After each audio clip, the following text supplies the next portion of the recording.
Robert Redford had a really sad secret, and when his wife told everyone about it, it hurt him deeply. Let me tell you his whole story from the beginning. Robert Redford was born with the full name Charles Robert Redford, Jr. He was born on August 18, 1936, in a place called Santa Monica in California. He grew up when times were really tough in America, during something called the Great Depression, which meant a lot of people didn't have much money. His family didn't have a lot of money either, so life was pretty hard. His dad's name was Charles Redford Sr., and he had a job delivering milk to people's houses. He was called a milkman. Later on, his dad got a different job working with numbers as an accountant. His mom's name was Martha Hart Redford, and she was really nice to young Robert. She always encouraged him to be creative and use his imagination to make up stories and think of new ideas. Even though Robert would grow up to become one of the most famous faces in the whole entire world, his early years when he was a kid and teenager were kind of confusing. He wasn't really sure what he wanted to do with his life, and he was still trying to figure out who he really was as a person. When Redford was young, he was kind of a rebel, which means he didn't always follow the rules. But he was also really curious about art and creative things, and that made him different from the other kids his age. He really loved painting pictures and telling stories way before he ever thought about being in movies or on TV. Redford went to college at the University of Colorado because he got a baseball scholarship. That means the school paid for him to go there because he was good at playing baseball. But here's the thing. He had a really hard time with his schoolwork. He couldn't focus on studying, and he also started drinking alcohol too much during that time, which was a big problem. Because of all this, he ended up losing his scholarship, which meant he couldn't stay at the school anymore. After that, Redford decided he needed to find new meaning in his life, so he did something really brave and adventurous. He traveled all around Europe, visiting different countries and seeing new places. This trip changed the way he thought about the world in a really big way. It had a huge impact on who he would become. While he was in Europe, he lived like a struggling artist in beautiful cities like Paris in France and Florence in Italy. He didn't have much money, but he learned so much. He started to really appreciate culture, which means art, music, and how different people live. He also loved looking at old buildings and architecture. Most importantly, he learned about the power of individual expression, which means being yourself and showing the world who you really are through your art and actions. When Redford came back to the United States, he made a really important decision that would change everything for the rest of his life. He decided he wanted to become an actor. This one choice would define everything else that happened to him. He went to a special school in New York called the American Academy of Dramatic Arts to learn how to act. Right away, his teachers and classmates noticed something special about him. He had natural charisma, which means people just liked him and wanted to watch him. He also had a really thoughtful way of performing that made him stand out from everyone else. Redford's early career started on the stage in theater. He got some really good roles in Broadway shows in New York. One of his most famous stage roles was in a play called Barefoot in the Park in 1963. In this play, he had a combination of boyish charm, which means he was cute and likable, and emotional depth, which means he could show deep feelings. This caught the attention of both the people watching and the critics who write about plays. Everyone started talking about this talented new actor. Pretty soon, Hollywood movie makers heard about him and came calling, which means they wanted him to be in movies. Redford made the switch from stage acting to film acting really easily. His first big breakout role that made people really notice him came in a movie called Inside Daisy Clover in 1965. But the movie that really made him a huge global superstar was Butch Cassidy and the Sundance Kid in 1969. In this movie, he acted alongside another really famous actor named Paul Newman. This film didn't just make Redford famous everywhere in the world and cement his image as the perfect American anti-hero, which is like a hero who breaks some rules. but it also started one of the most iconic partnerships in movie history. People absolutely loved watching Redford and Newman together on screen. During the 1970s, which is the decade from 1970 to 1979, Redford's career went even higher and became even more successful. He starred in a whole bunch of movies that both critics loved and that made a lot of money at the box office. One of these was The Sting in 1973, which brought him back together with Paul Newman again. This movie was so good that it earned him an Academy Award nomination, which is when you might win an Oscar, one of the biggest prizes in movies. He also had amazing roles in other films. In The Way We Were, in 1973, he acted opposite a famous actress named Barbra Streisand. Then, in All the President's Men, in 1976, he played a real journalist named Bob Woodward. These roles showed everyone how versatile he was, which means he could play lots of different types of characters. They also showed how intelligent he was as an actor who really understood his characters. These films didn't just show that Redford was growing and getting more mature as an actor. They also showed that he was getting more and more interested in telling stories that had political meaning and emotional resonance, which means they touched people's hearts and made them think about important issues in the world.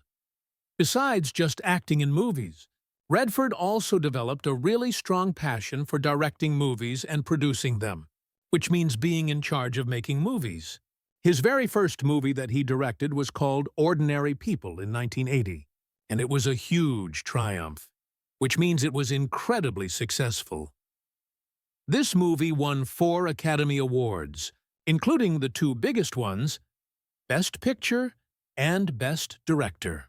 The film was quiet and introspective, which means it made people think deeply about feelings. It explored a family dealing with grief and problems with communication. The movie revealed that Redford had real depth as a storyteller, and that he was really good at helping his actors give powerful performances. Later on, he directed other films like A River Runs Through It in 1992, Quiz Show in 1994, and The Horse Whisperer in 1998. All of these movies showed his special gift for blending together beauty, humanity, and moral reflection, which means thinking about what's right and wrong. But Redford's influence went way beyond just Hollywood and making movies. Robert Redford also became really involved in environmental activism, which means fighting to protect nature and the earth. He also worked really hard to promote independent films, which are movies made by smaller filmmakers who don't work for big studios. In 1981, he founded something called the Sundance Institute in Utah. He named it after his famous character from the movie Butch Cassidy and the Sundance Kid. Out of that institute, something called the Sundance Film Festival grew and became huge. This festival became the most important platform in the whole world for independent filmmakers, which means it gave a voice to new and emerging artists who were just starting out. It really redefined what American cinema could be. Redford's dedication to nurturing creativity and innovation, which means helping new ideas grow, proved to be just as significant and important as his acting career. This solidified his legacy as both an artist who created art and a visionary who could see the future and make it happen. As Redford got older and aged over the years, he continued to captivate audiences, which means he kept making people love watching him. He chose roles that reflected wisdom and introspection, which means thinking deeply about life. His performances in movies like The Natural in 1984, Out of Africa in 1985, All Is Lost in 2013, and The Old Man and the Gun in 2018 all showcased his enduring charisma that never went away, and his subtle mastery of the craft of acting, which means he was still really, really good at it. Even when he announced in 2018 that he was retiring from acting and wouldn't make any more movies, his influence on Hollywood and on filmmaking remained as strong as ever. His career had lasted for over 6 decades, which is more than 60 years. That's a really long time.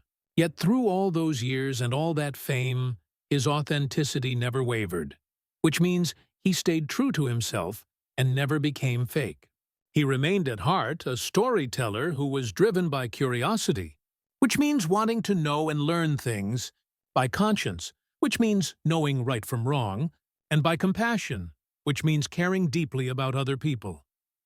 Now let me tell you about Robert Redford's romantic life and the women he loved.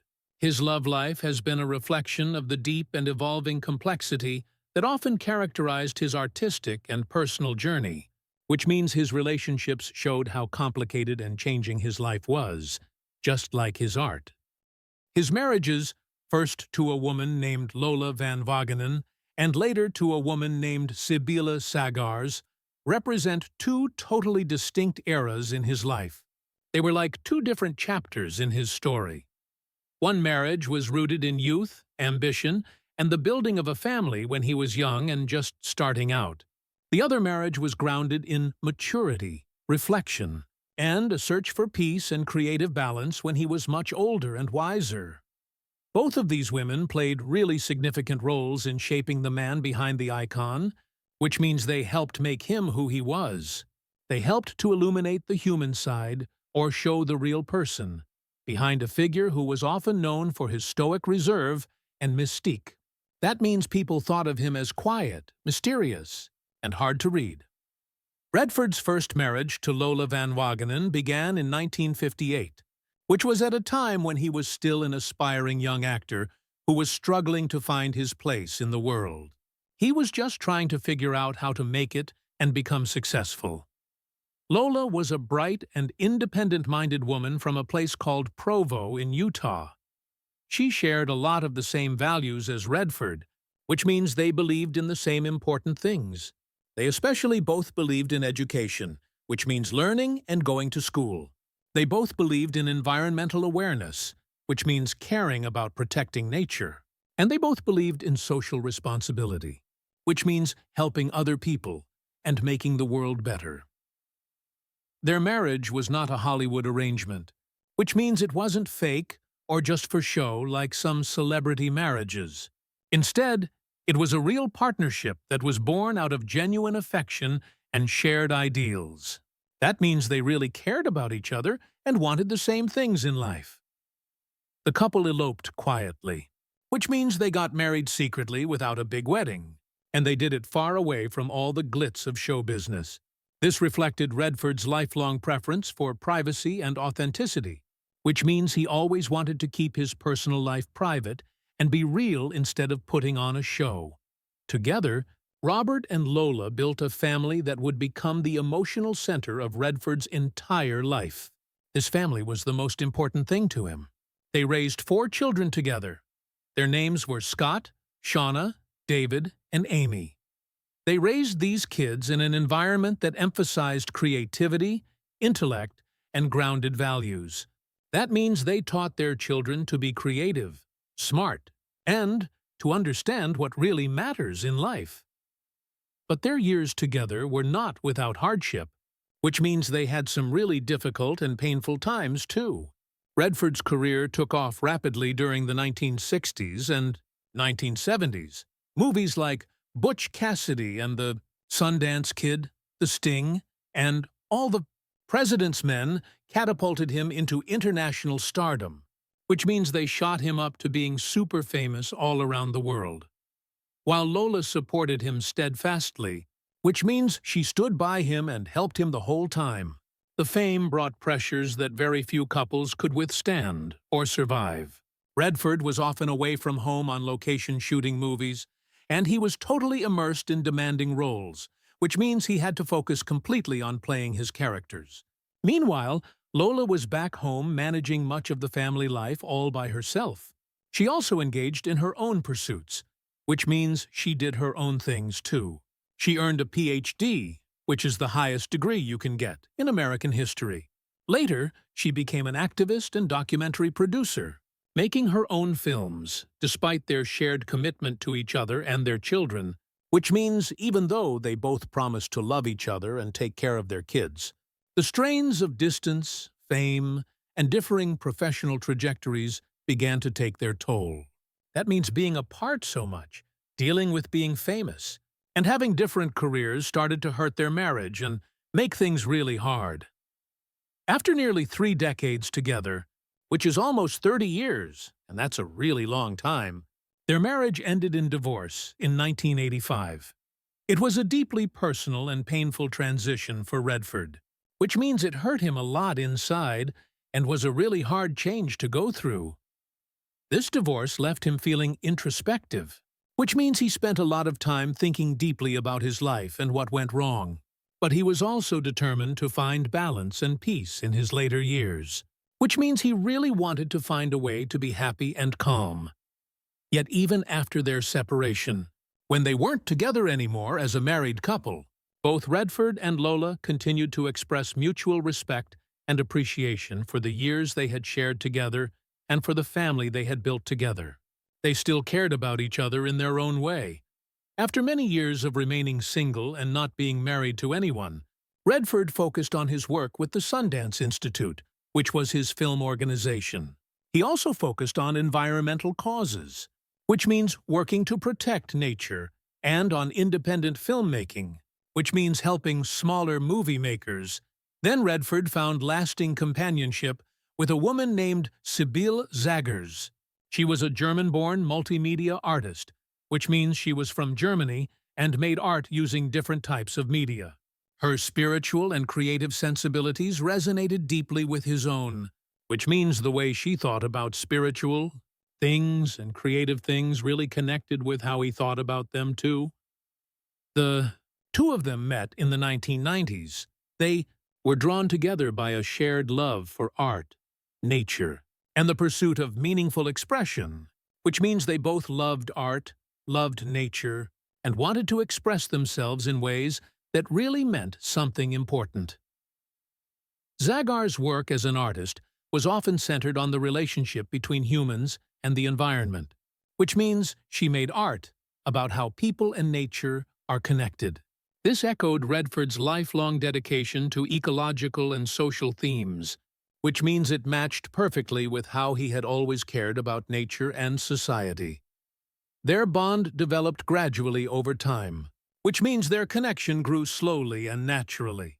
It was rooted not in the fiery passion of youth, when young people fall in love quickly and intensely. Instead, it was rooted in mutual respect, which means they respected each other.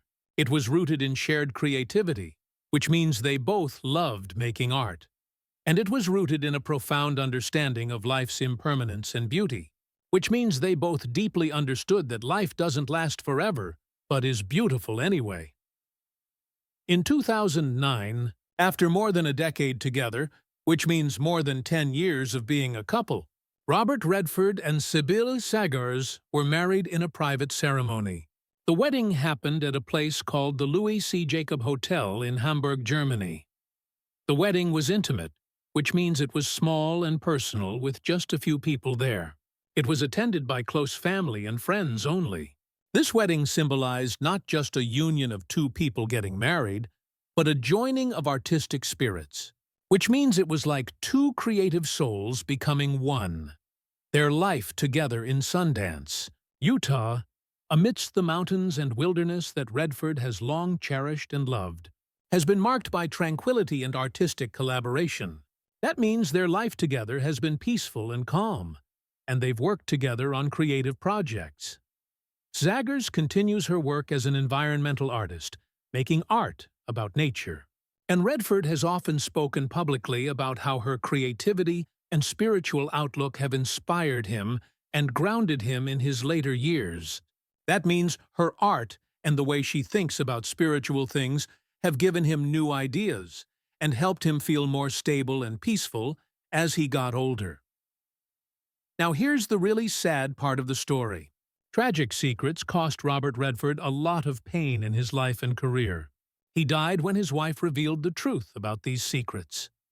Robert Redford was more than just a movie star.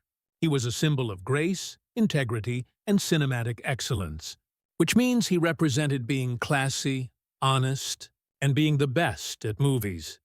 Yet, behind his composed public image, which means behind the calm and controlled way he looked to the world, there lay deep emotional scars and painful secrets that haunted him throughout his entire life.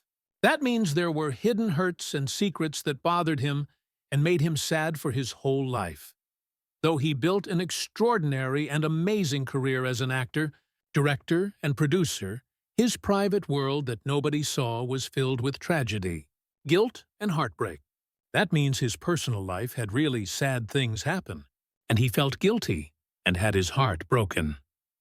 In his later years, when he was getting old, the strain of carrying those memories reportedly became unbearable, which means it became too hard and too painful to keep living with those sad memories. When his wife finally revealed the truth about his hidden pain and told everyone about what he had been going through secretly, the world saw a side of Redford that very few people could have ever imagined.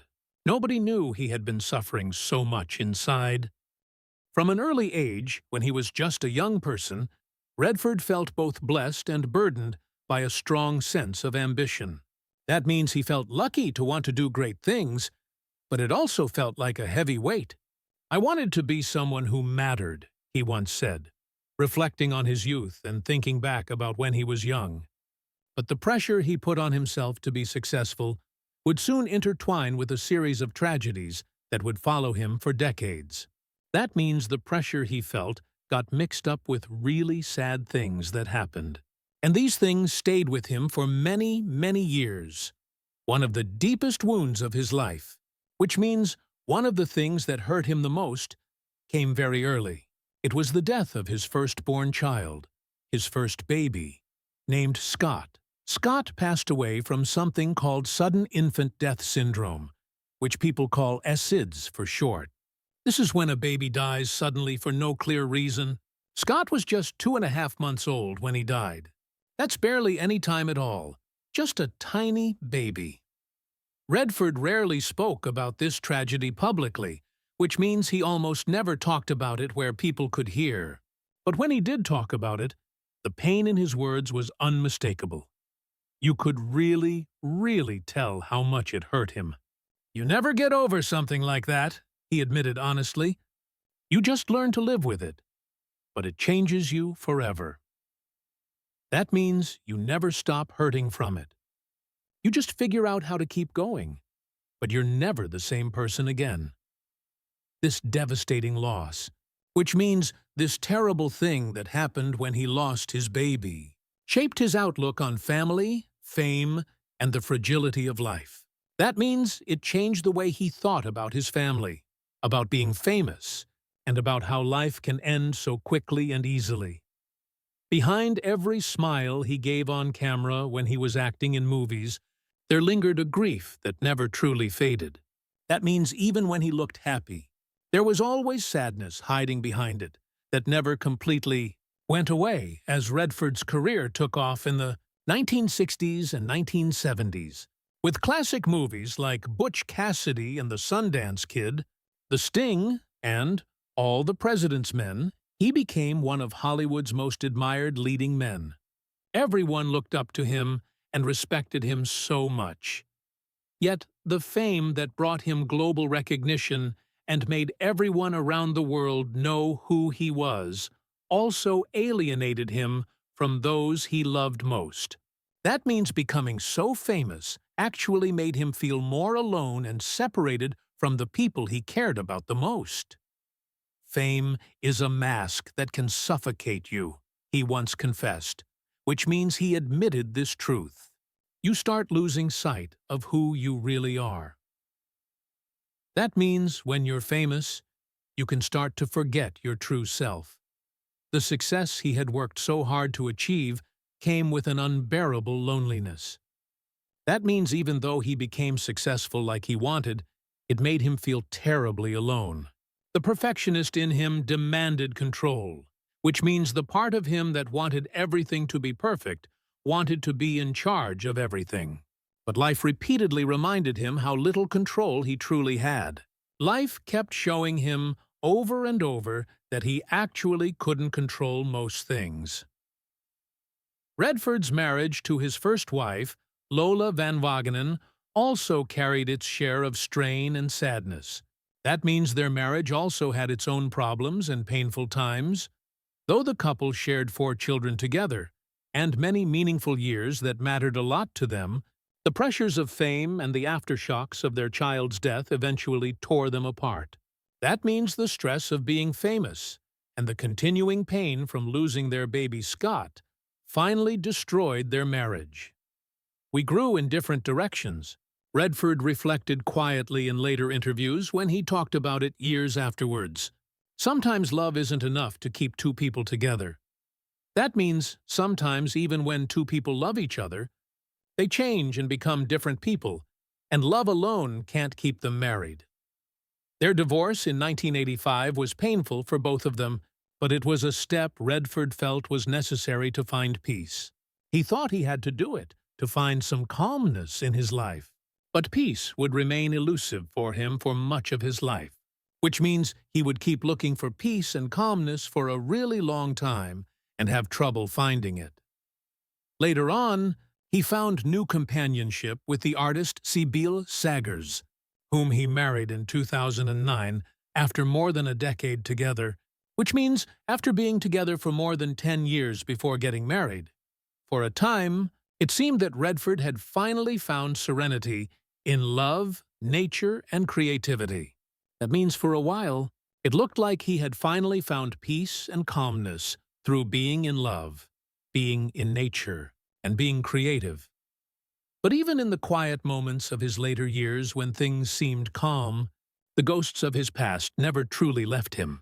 That means the sad memories from earlier in his life never really went away. They were always there, haunting him like ghosts. His wife eventually revealed after he died that Redford had long battled deep emotional turmoil and bouts of depression. That means he had fought for a long time with really difficult emotions and sadness inside. These feelings came from his personal losses, which means the people and things he had lost, and from the pressures of public life, which means the stress of being famous and having everyone watch him. He carried a sadness that no one could see. She shared tearfully after his passing, which means she said this while crying after he died. He hid it behind his strength, behind his art, behind his silence. That means he covered up his sadness by acting strong, by focusing on his movies and art, and by being quiet and not talking about it. Friends who knew Redford privately and spent time with him when cameras weren't around described him as a man of immense depth. That means he was someone who felt things really deeply and thought about things in a deep way. He was a perfectionist who demanded the same dedication from himself that he gave to his craft. That means he wanted himself to work just as hard and care just as much about everything as he cared about his acting and filmmaking. Yet that same perfectionism often made him his own harshest critic. That means because he wanted everything to be perfect. He was meaner to himself and judged himself harder than anyone else did. "I always felt like I wasn't enough," he reportedly told a confidant in his later years. That means he apparently told someone he trusted that he always felt like he wasn't good enough. This is what people said he told his close friend when he was older. The tension between his private pain that nobody saw and his public persona that everyone saw became a quiet battle.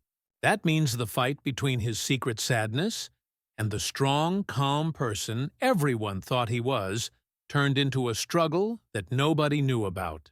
This battle took a toll on both his health and his spirit, which means it hurt both his body and his emotional well-being. When Redford's wife revealed these truths after his death and told everyone about what he had really been going through, it shocked fans who had always seen him as a model of poise and control. That means it really surprised all the people who loved him, because they had always thought of him as someone who was calm, controlled, and had everything together. The revelation that one of Hollywood's most admired figures had suffered so profoundly in silence added a heartbreaking layer to his legacy. That means finding out that this person everyone looked up to had actually been hurting so badly in secret made his whole life story even sadder. His story became not only that of an artist who made beautiful films, but of a man burdened by sorrow, guilt, and the weight of unspoken pain. That means people now understood his story as being about someone who carried around sadness, guilt, and pain that he never talked about. Robert Redford's death marked the end of an era, which means it was the end of an important time period in Hollywood. But it also shed light on the humanity behind the legend, which means it showed people the real human being behind the famous person. The secret pain that shaped his life ultimately defined his art, which means the hidden suffering he went through actually made his art what it was. It gave his performances a quiet intensity that came from real experience. That means when he acted, there was something powerful and intense about it that came from the real pain he had felt in his life. "Pain teaches you what joy really is," Redford once said. "You can't understand one without the other." That means suffering and hurting help you understand what it means to be happy, and you need to know sadness to really appreciate happiness. His words now echo as both a confession and a lesson. That means what he said sounds like both an admission of his own pain and something important for other people to learn from. It's a reminder that even the brightest stars carry shadows that the world may never fully see. That means even the most famous and successful people have darkness and sadness inside them that most people never know about. On September 16, 2025, the world awoke to heartbreaking news that marked the end of an era in Hollywood. That means, on that day, everyone woke up to hear really sad news that meant an important time in movie history was over. Robert Redford, the iconic actor, director, and environmentalist, which means someone who works to protect the environment, passed away peacefully in his sleep at his home in Sundance, Utah. He was 89 years old when he died.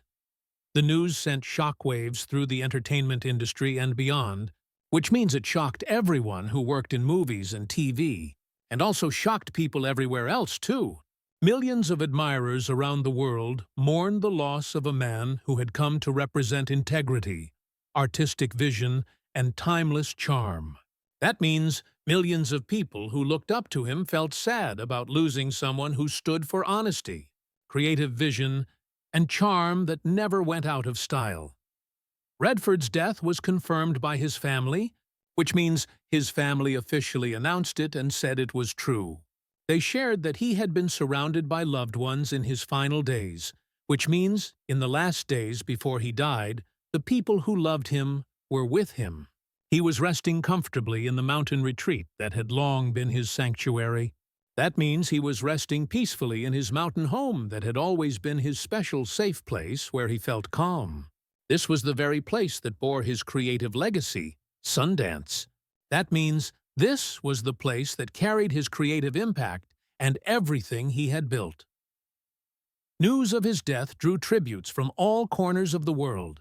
That means when people heard he died, people from everywhere sent messages honoring him and saying nice things about him. These tributes came from Hollywood legends who were other famous actors and directors, from political leaders who run countries and governments, from filmmakers who found their voices through Sundance, which means directors who got their start and learned how to make movies through his film festival, and from fans who had grown up watching his films and loved him since they were young. Actors who had worked with him described him as gracious, disciplined, and wise beyond measure. That means the actors who made movies with him said he was kind and polite, that he worked really hard and was very controlled in his work, and that he was extremely wise, wiser than you could even measure. Directors credited him with reshaping American cinema by giving independent films a legitimate platform. That means movie directors said that he changed American movies by giving smaller filmmakers a real, respected place to show their films. Environmentalists hailed him as a pioneer who used his fame to advocate for the planet long before it became fashionable to do so.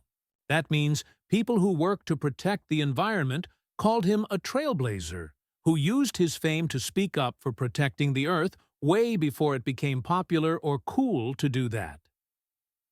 His passing, they said, felt like the closing of a golden chapter in the story of American film. That means his death felt like the end of a special, wonderful time period in American movie history.